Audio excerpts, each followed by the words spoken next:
संत श्रमणी आचार्य भगवंत विद्यासागर जी महामुनिराज की जय जय जय। आचार्य श्री समय सागर जी महाराज की जय जय जय। जय बोलिए गुणायतन प्रणेता शंका समाधान करता भावना युग प्रवर्तक तरुणाई के प्रखर वक्ता पूज्य मुनिवर श्री प्रमाण सागर जी महाराज की, मुनिवर श्री निर्वेक सागर जी संधान सागर जी महाराज की, मुनि संघ की। आए बंधुओं, एक साथ हम पूज्य श्री के चरणों में वंदन करने के लिए चल रहे हैं। मैं समस्त राहतगढ़ वालों से निवेदन करूंगा कि अपने स्थान पर पहुंच जावे और पूज्य मुनिवर के चरणों में अपन पहुंचते हैं निवेदन करने के लिए कि प्रवचन की श्रृंखला में आज फिर हम सबको सौभाग्य मिल रहा है पूज्य गुरुदेव के चरणों में पहुंच करके उनके दिव्य वचनों के सुनने का सौभाग्य।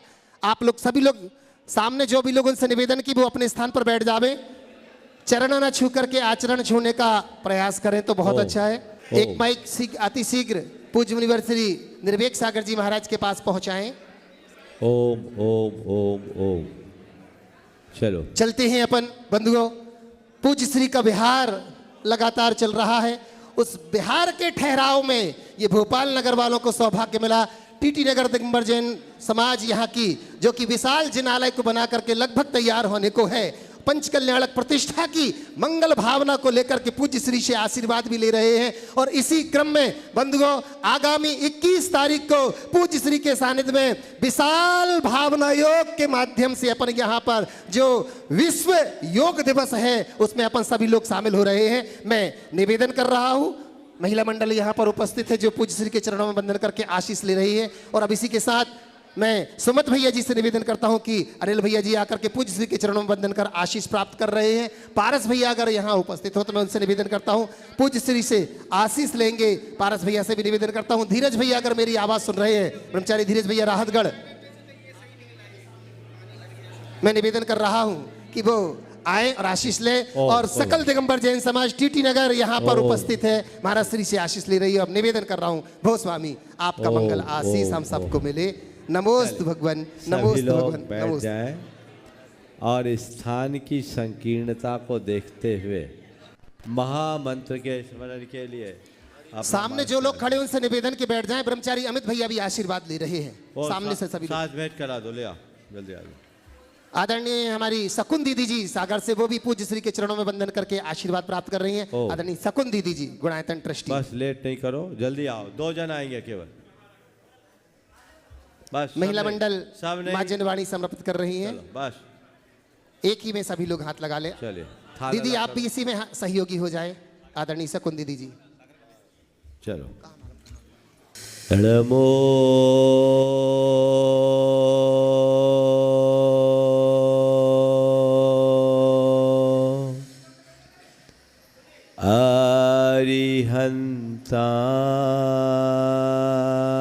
अरिहंताणं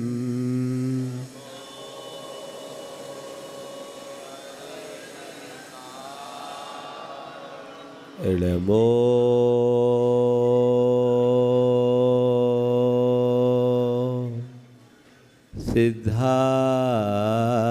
सिद्धाणं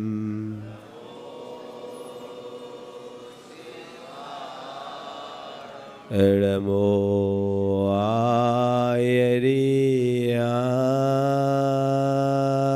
आयर्याणं नमो आयर्याणं नमो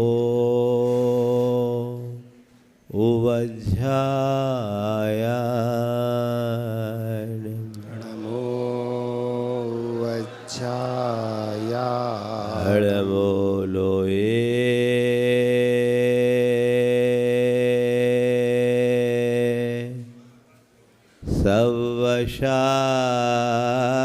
सवशाहुनम नमो लोये सवसा एसो पंचणमोयारो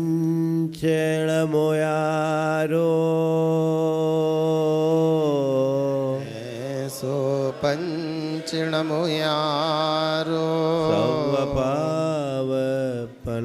सर्वपावपनाशिनो सर्वपावपनाशिनो मंगलाणं च सव्येसिं मंगलाणं च सव्येसिं परमं होय मंगलम।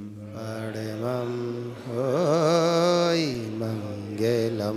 जय बोलो देवादिदेव 1008 श्री भगवान महावीर स्वामी की जय जय जय। अहिंसा परमो धर्म की जय जय जय। परम पूज आचार्य गुरुवर श्री विद्यासागर जी महाराज। जय जय जय। परम पूज्य मुनिवर श्री प्रमाण सागर जी महाराज की, मुनि संघ की।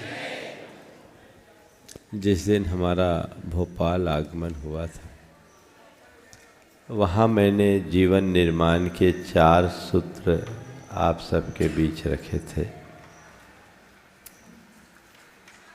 सही सोचे सुंदर सोचे, सही देखें सुंदर देखें, सही बोलें सुंदर बोले, और सही करें सुंदर करें। 2 पर चर्चा पहले हो गई और 2 पर आज चर्चा बाकी है, तो मैं वहीं से अपनी बात को शुरू करना चाहता हूँ। इस धरती पर मनुष्य ही एक ऐसा प्राणी है जिसे वाक शक्ति के साथ बोलने के लिए एक सक्षम भाषा भी मिली। संसार के इतर प्राणियों में जो भी पशु पक्षी है, उनके पास बोली तो है पर भाषा नहीं। इस अर्थ में हम कितने भाग्यशाली हैं कि हमारे पास बोली के साथ ऐसी भाषा है जिसके बदौलत हम अपनी भावनाओं की अभिव्यक्ति एक पल में कर देते हैं और एक दूसरे तक पहुंचाने में समर्थ हो जाते हैं। तो पल के लिए सोचे कि काश अगर मेरे पास बोली नहीं होती तो मेरा क्या होता। कभी सोचते हैं? बोली हमारे पास है, लेकिन इस बोली के मूल्य को बहुत कम लोग पहचानते हैं। इस बोली का कितना मूल्य है, इसका कितना महत्व है, कभी आप सोचते हैं? मैं एक ऐसे व्यक्ति को जानता हूँ जिसने जीवन भर अपनी वाणी का दुरुपयोग किया। अब शब्दों के सिवाय उसके मुख से कुछ निकलता ही नहीं था, और जीवन के अंतिम दौर में उसकी वाणी ही चली गई, वो बोल नहीं पाया। रोता था कि मेरा पाप मेरे सामने आ गया, मैं कितना अभागा हूँ कि बोलना चाहता हूँ, बोल नहीं पाता। आप सोच सकते हैं, काश हम वाणी की दुर्लभता को समझे और उसके सदुपयोग के लिए सचेष्ट रहे, क्योंकि हमारे समस्त व्यवहार का आधार हमारी वाणी है, हमारी भाषा है। हम किसी के भी संपर्क में आते हैं तो हमारा पहला संबंध हमारे बोलचाल से होता है।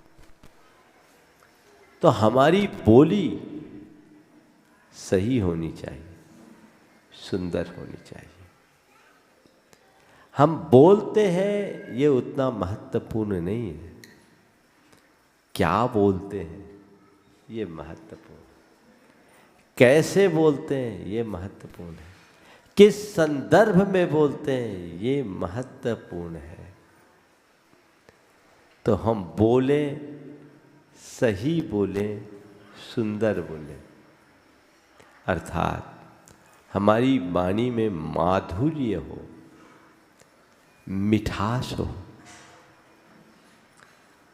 जिसके मुख में मिठास, उसका हर दिल में निवास। जिसके मुख में मिठास, उसका हर दिल में निवास। जिसके मुख में खटास, कोई न फटके उसके पास। है ना ये अनुभव की बात है। तो हमें ये देखना है कि मेरी वाणी का स्तर कैसा है। हम बोलते हैं, प्रायः वाक संयम पर हमेशा आप सबको उपदेश दिया जाता है और ये कहा भी जाता है कि भाई वाणी पर संयम बहुत ज़रूरी है। और आप लोगों ने अपने जीवन में अनेक बार इसके परिणाम भी भुगते हैं। वाणी पर संयम न होने का दुष्परिणाम क्या होता है ये सब जानते हैं कि नहीं जानते। लेकिन इसके बावजूद वाणी पर संयम नहीं आ पाता। क्यों नहीं आता? आज मैं वाणी के असंयम के 4 कारणों की चर्चा करूंगा और वाणी पर संयम लाने के 4 उपाय बताऊंगा। आज की 4 बातें नहीं, 8 बातें हो गई, है ना। आपकी वाणी में असंयम क्यों होता है? उसका सबसे पहला कारण है क्रोध। क्या होता है? क्रोध। क्रोध के आवेग में मनुष्य सारी मर्यादाओं को तोड़ देता है। जिस समय मनुष्य के मानस में क्रोध का आवेश आता है उस समय उसका विवेक खत्म हो जाता है। आपने किसी व्यक्ति को देखा गुस्से में किसी ने मीठी बात बोली है क्या? हाँ, बोली है? नहीं है।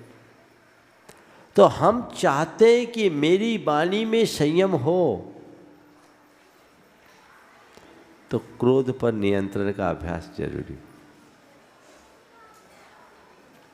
प्रायः लोग गुस्से में अंट संट बोल देते हैं, अनर्गल प्रलाप कर देते हैं, बाद में पश्चाताप भी करते हैं कि नहीं?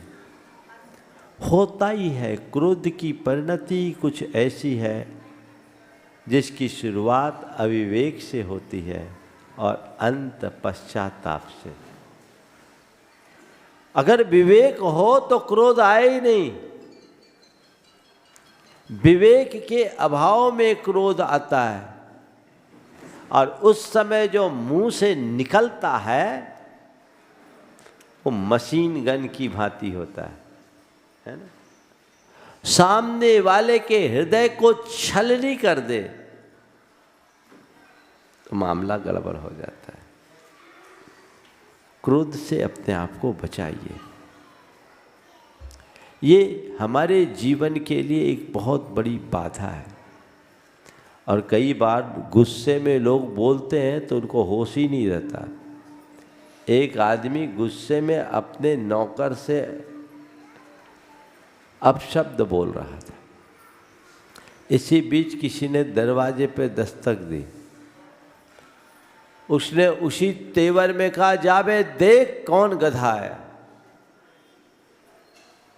जाबे देख कौन गधा आया है। वो आदमी दरवाजे तक गया, लौट कर आया, बोला जी आपके पिताजी। उसने पूछा जाबे देख कौन गधा आया है। वो दरवाजे से लौट कर कहा जी आपके पिताजी। उसने उसी फ्लो में पूछा किस गधे से मिलने आया है। कहा जी आपसे, है ना। तो क्रोध मनुष्य को गधा बना देता है कि नहीं है। जिसको अपने आवेग पर नियंत्रण नहीं है वे सब गधे। बुरा लगेगा आप लोगों को, है ना। विवेक नहीं, विवेक शून्यता हमें ऐसी ही स्थिति में ला देते। तो अपने आवेग पर नियंत्रण। दूसरा है लोभ। लालच में आदमी सच्चाई को नहीं देखता। जहाँ उसका मतलब सदता है वैसी भाषा का प्रयोग कर देता है। इस पर भी नियंत्रण होना चाहिए। तीसरा है मजाक। क्या है? मजाक। आप लोग जब एक दूसरे के साथ मजाक के मूड में होते हो, ईमानदारी से बोलना, उस समय आपकी भाषा में सत्यता होती है, या अक्सर झूठ, उस समय भाषा का स्तर मर्यादित होता है या मर्यादा से बाहर है ना गड़बड़। जब दो लोग मिलकर के तीसरे को टारगेट बनाते हैं और उसकी खिल्लियां उड़ाना शुरू करते हैं तो प्रायः उसमें अनर्गल प्रलाप ही होता है। कभी किसी की मजाक मत उड़ाओ। तुम्हें पता नहीं कि इस मजाक उड़ाने की प्रक्रिया में हम अपने जीवन को कितना खराब कर रहे हैं। एक विचारक ने बहुत अच्छी बात की, We shall to laugh with someone but never to laugh at someone। हम किसी के साथ जी चाहे हंसे, हम किसी के साथ जी चाहे हंसे पर किसी पर कभी भी न हंसे। किसी के साथ हंसना और किसी पर हंसना, इसमें बड़ा अंतर है। साथ हंसना और किसी पर हंसना, हम किसी के साथ हंसे, किसी पर हंसने की कभी कोशिश न करें। हंसी मजाक पर भी नियंत्रण होना चाहिए। हमने बचपन से एक कहावत सुनी है, रोग की जड़ खांसी और झगड़े की जड़ हंसी। मजाक मजाक में ही कई बार माहौल बिगड़ जाता है, इस पर नियंत्रण आवश्यक है। चौथी बात, आदत। कुछ लोगों की आदत होती है, वो आदतन अपशब्दों का प्रयोग करते हैं कि नहीं करते। एक सज्जन थे, समाज के मुखिया, और उनके मुख से निकलने वाले हर वाक्य का श्री गणेश अपशब्दों से हो। अब कोई समाज का मुखिया हो, अध्यक्ष हो, उसकी आदत। एक दिन ऐसा हुआ कि मेरे पास बैठा था और बातचीत के क्रम में मेरे सामने भी वही गाली निकल गई जो अक्सर उनके मुख से निकलती। कुछ लोग बैठे थे, उनको ये बात अच्छी नहीं लगी। मैंने लोगों को इशारा करके शांत किया, उस समय किसी को कुछ नहीं बोला। और सबको जाने के बाद मैंने उनसे कहा, भैया तुम समाज के एक लब्ध प्रतिष्ठित व्यक्ति हो, समाज के अध्यक्ष हो, और तुम्हारे मुख से ऐसे घटिया स्तर के शब्द का प्रयोग उचित तो नहीं लगता। इतने घटिया शब्दों का प्रयोग उचित नहीं लगता। मेरी बात सुनते ही उनकी आंखों से आंसू आने लगे। बोले, महाराज क्या करूं, मुझे पता ही नहीं लगता कि मैंने कब क्या बोल दिया। अब महाराज क्या बताऊं, हम ठेला वाले हैं, बुंदेलखंड में ट्रक को ठेला बोलते हैं, बहुत बड़े ट्रांसपोर्टर। उस समय 150 गाड़ियों के मालिक थे। बोले, महाराज हम ठेला वाले, ड्राइवर खलासियों के साथ हमें रोज ऐसी ही भाषा का प्रयोग करना पड़ता है।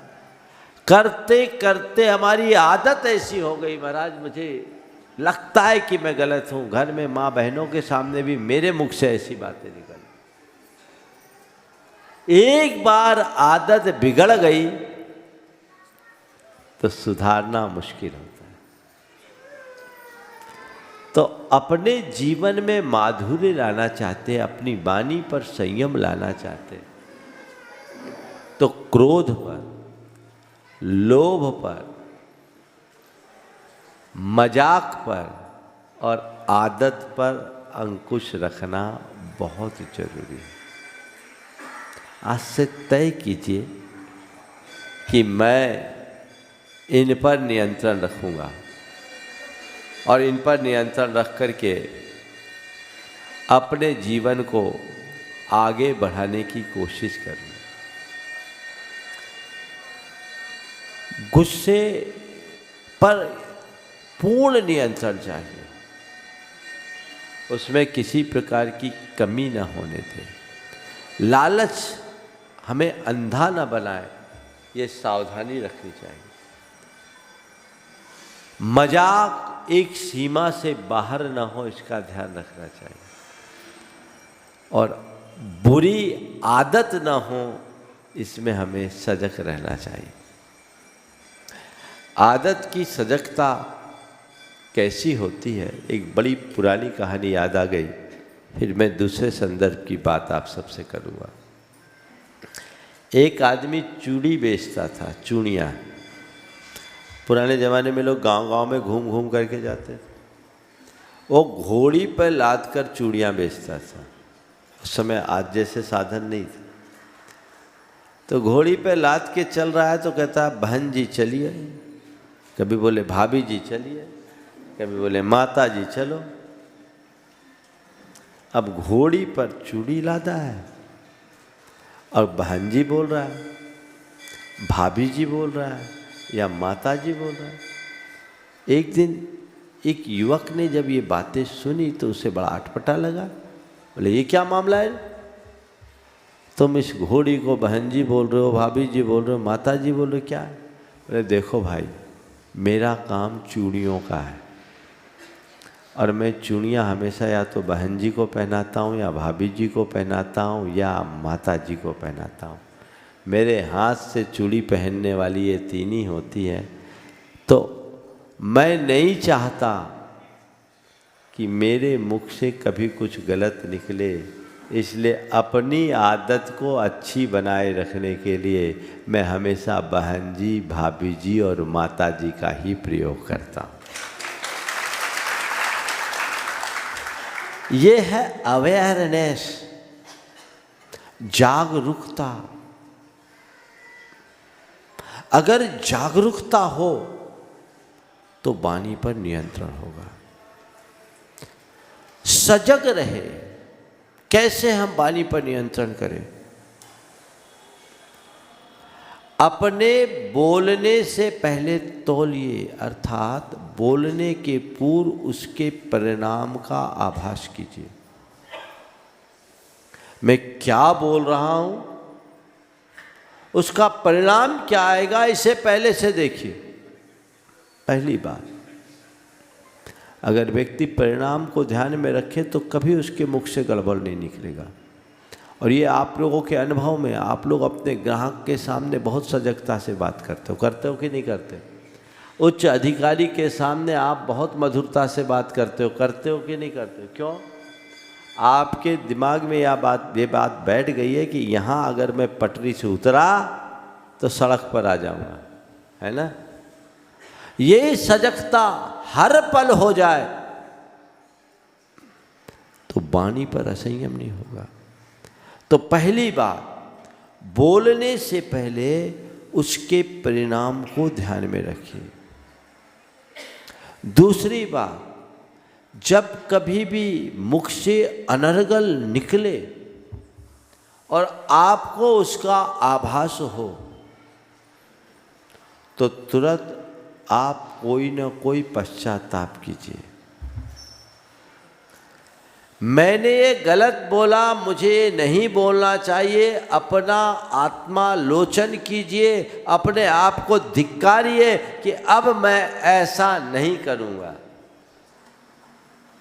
ये है प्रायश्चित, अवेयरनेस। हम लोगों के शास्त्र में ऐसा लिखा है एक मुनि के लिए कि यदि कभी आर्त ध्यान हो जाए तो एक कायोत्सर्ग करो। क्या करो? कायोत्सर्ग। आर्त ध्यान होने पर कायोत्सर्ग किया, यानी उसके प्रति सजग हो। कई काम आप बुद्धिपूर्वक करते हैं और कई काम अबुद्धिपूर्वक हो जाता है। बुद्धिपूर्वक किए गए काम पर तो फिर भी हमारा नियंत्रण होता है, अबुद्धिपूर्वक जो कुछ हम करते हैं उस पर हमारा नियंत्रण नहीं होता। वो संस्कारों के प्रवाह में निकल जाता है, जो नहीं बोलना वो भी निकल जाता है। ठीक है, बोलने के पूर्व हमें उसका आभास नहीं है, बोलने के बाद तो एहसास है। तो जैसे हमें एहसास हो, आप पश्चाताप कीजिए और 9 बार नमोकार पढ़िए, भगवान का नाम लीजिए। इससे क्या होगा? आपकी चेतना में एक संस्कार जाएगा और वो संस्कार आपकी वाणी पर संयम का आधार बनेगा। जो अबुद्धिपूर्वक हो रहा है वो संस्कार जगने के बाद कहेगा नहीं, ये मुझे नहीं करना चाहिए। आप बच सकेंगे। तीसरा चरण और एक कदम आगे, कोई पनिशमेंट दीजिए। आप अगर अपशब्द से बचना चाहते हैं, तय कर लीजिए जिस मेरे मुख से जितनी बार अपशब्द निकलेगा, मंदिर में हर अपशब्द पर 10 रुपए की पेनाल्टी दूंगा। 1 हफ्ता करके देखो, आज से कर सकते हैं आप लोग। अपशब्द निकलेगा, कल अपशब्द निकलेगा और हम नोट करेंगे जितनी बार अपशब्द निकला उतनी बार 10 रुपए की पेनाल्टी। मैंने एक प्रयोग कोलकाता में कराया। एक भाई ने ये किया, बोला महाराज पहले दिन 1000 लग गए। पहले दिन 1000 लग गए। उनने ईमानदारी से काम किया और बोला महाराज आपने 7 दिन कहा था, आज 7वां दिन है, अभी तक 1 पैसे नहीं लगे। मैं जागरूक हो गया। महाराज हमारे इन 6-7 दिनों में कुल 3500 रुपये लगे, लेकिन मैं आज इस बात के लिए खुश हूँ कि 3500 रुपये खपाकर एक बीमारी से बच गया। ईमानदारी से करो। जब लगने लगता है ना कुछ, तो अंदर की चेतना जगती है। आप कर सकते हैं ऐसे, पर मैं बताऊं, अक्सर लोग अपने प्रति कम ईमानदार, वो परंपरागत ढर्रे में जीते। जो चल रहा है सो चलने दो, बालक से क्या करें। परिवर्तन करने की मानसिकता नहीं होती। एक बात ध्यान रखना, रूपांतरण अपने आप नहीं होता। उसके लिए हमें बहुत प्रयत्न करना पड़ता है, पुरुषार्थ करना पड़ता है। इसी पुरुषार्थ और अभ्यास का नाम साधना है। ऐसा कोई मार्ग नहीं कि एक पल में तुम बदल जाओ। उसके लिए अभ्यास चाहिए। और चौथा तरीका है अपनी वाणी पर संयम का, वो है आत्म सुझाव। 2-4 वाक्य आप बना लीजिए और उन वाक्यों को बार बार दोहराइए। मुझे मुख में मिठास रखनी है, मुझे सही बोलना है, सुंदर बोलना है, मुझे कम बोलना है, मीठा बोलना है। ऐसे 2-4 वाक्य बना लीजिए। इन वाक्यों को बार बार खाली टाइम में दोहराइए। आप कुछ ही दिनों में पाएंगे कि आपकी वाणी पर संयम आ गया। और वाणी पर संयम आ गया ना, तो महाभारत खत्म हो जाएगा। होगा कि नहीं होगा बोलो? आप ये चारों उपाय कीजिए, यहाँ बचिए। और 4 प्रकार की भाषा का प्रयोग तो कभी कीजिए ही मत। वो क्या है? आरोप की भाषा, आदेश की भाषा।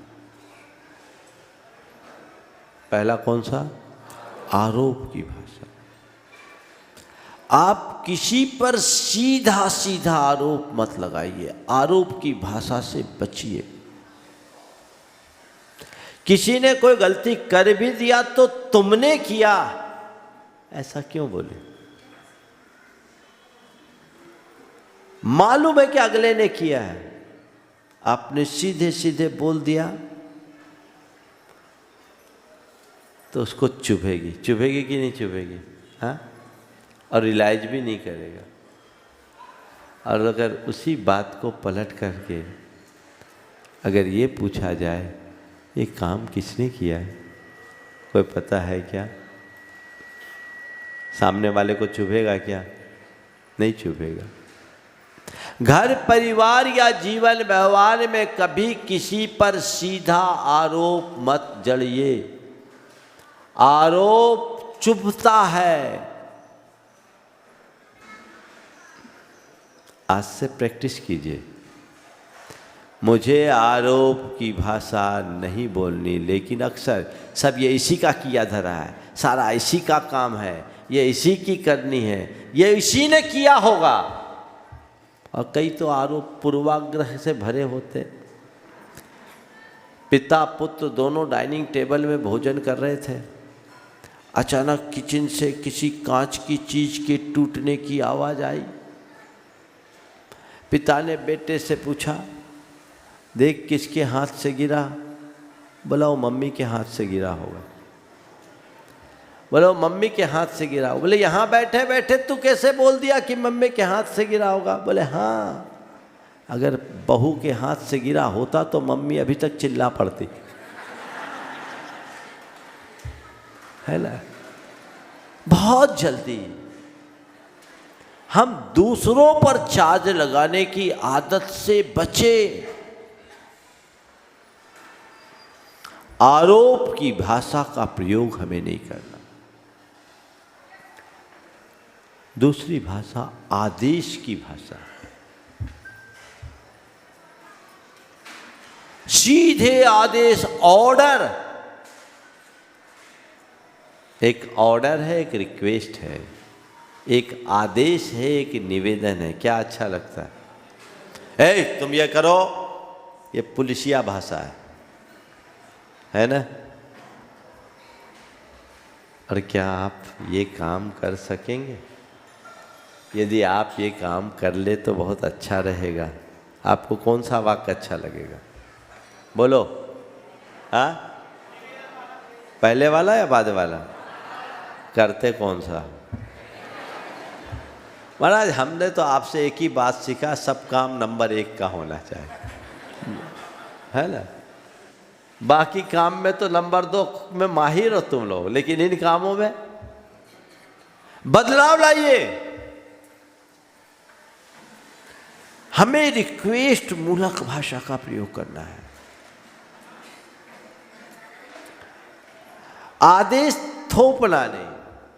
जब गुरुदेव हम लोगों को व्याकरण पढ़ाते थे तो व्याकरण में 2 शब्द आते हैं, आगम और आदेश।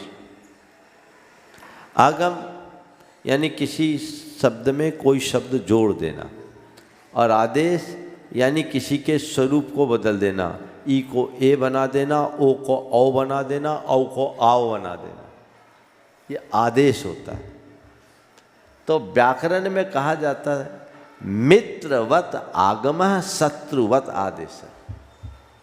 आगम मित्र के समान और आदेश शत्रु के समान। तो गुरुदेव हम लोगों से कहते थे आदेश की भाषा से बचो, और आज भी हम लोग अमल करते हैं। गुरुदेव की ये विशेषता रही, वो हम लोगों को आदेश देते समय भी आदेश की भाषा का प्रयोग नहीं करते। हम आपको भी इसका ध्यान रखना चाहिए। आपसे मैं यही कह रहा हूँ, आदेश की भाषा से बचना। तीसरी बात, अपमान की भाषा से बचो।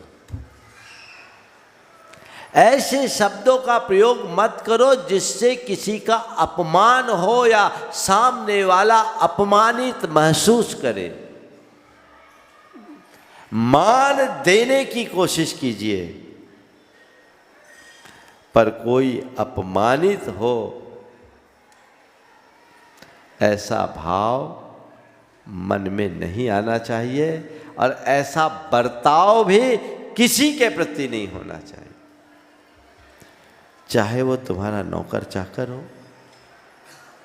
चाहे वो तुम्हारा ड्राइवर हो, चाहे एक अदना सा व्यक्ति भी क्यों ना हो। आपका बड़प्पन इसी में है कि आप उसे मान दें। कई बार लोग अपने उच्चता के अभिमान में कई लोगों को तुच्छ समझते हुए उन्हें अपमानित, तिरस्कृत या प्रताड़ित कर बैठते हैं। और ऐसे में यदि किसी व्यक्ति ने गांठ बांध ली तो भयानक परिणाम आते हैं। एक ऐसी घटना मेरे संपर्क के एक व्यक्ति के साथ घटी। उनका एक ड्राइवर था। ड्राइवर ने कुछ थोड़ी बहुत बदमाशी की हो, उनने उसे बुरी तरह डांट दिया, अपमानित किया, एक बार निकाल दिया, काम से भी हटा दिया। अब इनको ड्राइवर की ज़रूरत थी। कुछ दिन बाद वो ड्राइवर आया, फिर से रिक्वेस्ट किया, इनने उसे वापस रख लिया। नीति कहती है, बीच में बता रहा हूँ, कि किसी भी कर्मचारी को यदि हटा दो तो दोबारा रखना मत, नहीं तो काल बनेगा। ये हमेशा ध्यान रखना, जल्दी हटाना नहीं और हटा के कभी रखना नहीं। वो गलती उनने कर ली। वो ड्राइवर तो रख लिया, झारखंड की बात बता रहा हूँ। अब उस ड्राइवर के हृदय में प्रतिशोध की ज्वाला उत्पन्न हो गई। वो कुछ लोगों से मिलकर उनकी किडनैपिंग की, खुद ड्राइवर किडनैप किया और नगर से करीब 70 किलोमीटर की दूरी पर उस व्यक्ति के टुकड़े टुकड़े करके एक बोरी में भर के रख दिया। 3 दिन बाद लाश मिली। जीवन बर्बाद हो गया। एक छोटी सी चूक सारे जीवन को विनष्ट कर देती है। दुर्योधन ने अपने आप को अपमानित समझा था, तभी तो महाभारत हुआ।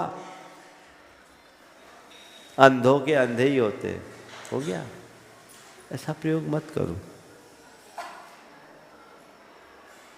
कभी किसी पर आरोप मत लगाइए, कभी किसी को आदेश मत दीजिए और कभी किसी की अपमानजनक शब्दों का प्रयोग न करें।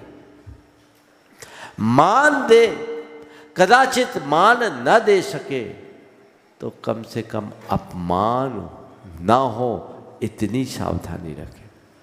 अपमान से बचें। और चौथी बात, आलोचना परक शब्दों से बचें। बुराई किसी की ना करें। कई लोग हैं जिनकी आदत होती है दूसरों की बुराई करने की। ऐसे लोगों से बड़े सावधान रहना, क्योंकि जो दूसरों की बुराई तुम्हारे पास करेगा, तय मानना वो तुम्हारी बुराई दूसरे के पास किए बिना नहीं रहेगा। और ऐसे भी आलोचना चुभती है। किसी की आलोचना हम क्यों करें?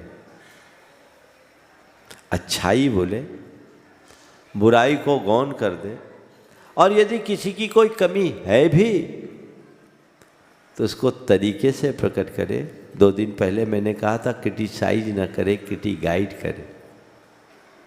सामने वाले की गलती को सीधे सीधे उस पर थोपना और उसकी अच्छाइयों को उभारते हुए बुराई का एहसास कराना, दोनों में कौन सा रास्ता सही है? पहले वाला या बाद वाला? हाँ, आप लोग करते क्या हो? महाराज इतना सब्र कहाँ, हम लोग तो तुरंत फायर हो जाते। यही असंतुलन हमारे जीवन की समरसता को छिन्न भिन्न करता है। वो अपने जीवन में बदलाव होना चाहिए, उसे लाने का प्रयत्न करना चाहिए। और वो जीवन की एक स्थायी उपलब्धि बने, ऐसा प्रयत्न करना चाहिए। एक लक्ष्य बनाइए। मैं एक धार्मिक व्यक्ति हूँ, धार्मिक क्रियाएं करता हूँ, तो मेरे जीवन का सबसे पहला उद्देश्य अपने भाव और बर्ताव में बदलाव है। मैं सब कुछ करता रहूं, मेरे भाव निर्मल न हो और मेरा बर्ताव अच्छा न हो, तो मैं अपने जीवन में कुछ भी नहीं कर पाऊंगा। सही बोले, सुंदर बोले का मतलब यही है। मेरा बर्ताव अच्छा होना चाहिए, वचन व्यवहार अच्छा होना चाहिए, ऐसा कि किसी से भी मेरी चर्चा हो, कहे बहुत अच्छा आदमी। ऐसी छवि हमारी बने, ऐसी न बने अरे वो तो बहुत तीखा है। होता है। आप किस तरह के व्यक्तित्व को विकसित कर रहे हैं, ये आपके ऊपर निर्भर है। अक्खड़पन भी आपका ही रूप है और विनम्रता भी आपका ही रूप है, तय आपको करना है। ऊंचाइयों का स्पर्श वे ही कर पाते हैं जिनके व्यक्तित्व में विनम्रता होती है,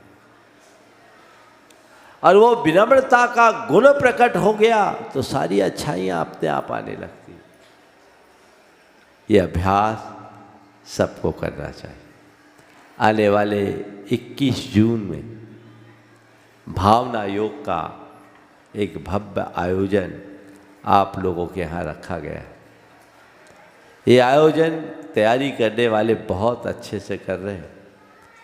दिगंबर जैन पंचायत ट्रस्ट और यहाँ के भोपाल के गुणायतन के सभी सदस्य मिलकर इस आयोजन को संपन्न कर रहे हैं। उसी आयोजन में अपनी सहभागिता देने के लिए आज गुणायतन के कार्याध्यक्ष NC जैन भी दिल्ली से यहाँ पर उपस्थित हुए हैं। इस कार्यक्रम को आप सबको भव्याति भव्य तरीके से संपन्न करना है और इसके प्रचार प्रसार में हर व्यक्ति को अपने स्तर से लगना है। भावना योग एक ऐसा उपक्रम है जिसके बल पर हम जन जन को जैन धर्म से जोड़ सकते हैं, उनके जीवन में व्यापक बदलाव ला सकते हैं। तो ये सुनहरा मौका है और इस मौके का लाभ उठाने के लिए आप सबको अपने अपने स्तर से प्रयास करना होगा। आप सब लोग आएंगे उसमें तो कोई संशय नहीं, लेकिन आप आए नहीं, आने के साथ औरों को भी लाने का प्रयास करें। ये प्रचार प्रसार आप लोग करें। ये योग है यहाँ का। यहाँ के मंदिर में वेदियाँ, प्रतिमाएँ और शिखर अभी कुछ खाली है। कल मैंने चर्चा की, कुछ परिवारों ने आकर अपनी सम्मति दे दी, पर अभी और भी अवसर है जिनको अपने द्रव्य का सदुपयोग करना है। इतने भव्य जिनालय में भगवान विराजमान करने का सौभाग्य प्राप्त करना है, वेदी के निर्माण का सौभाग्य प्राप्त करना है, अथवा शिखर के निर्माण में अपनी सहभागिता देनी है, यहाँ की कमेटी से जल्दी संपर्क करें ताकि उन्हें सुनिश्चित करके उसे भव्य स्वरूप प्रदान किया जा सके और आप लोग अपने संकल्प को शीघ्र पूर्ण कर इस जिनालय का भव्याति भव्य पंच कल्याणक संपन्न कर सके। ये प्रयास आप सबको करना चाहिए। अभी आप सबका अभी हमारे बीच चूना भट्टी से एक परिवार जो बहुत दिनों से गुणायतन से जुड़ा है, आज यहाँ उपस्थित हुआ, वो भी यहाँ आ जाए और अपना आशीर्वाद यहाँ से हम प्राप्त कर ले आकर के। और मैं ये कहना चाह रहा हूँ कि ये लाभ आप लोग लेते रहे। आज आप लोगों का योग है, मौसम ने भी आप लोगों पर अपनी कृपा कर दी है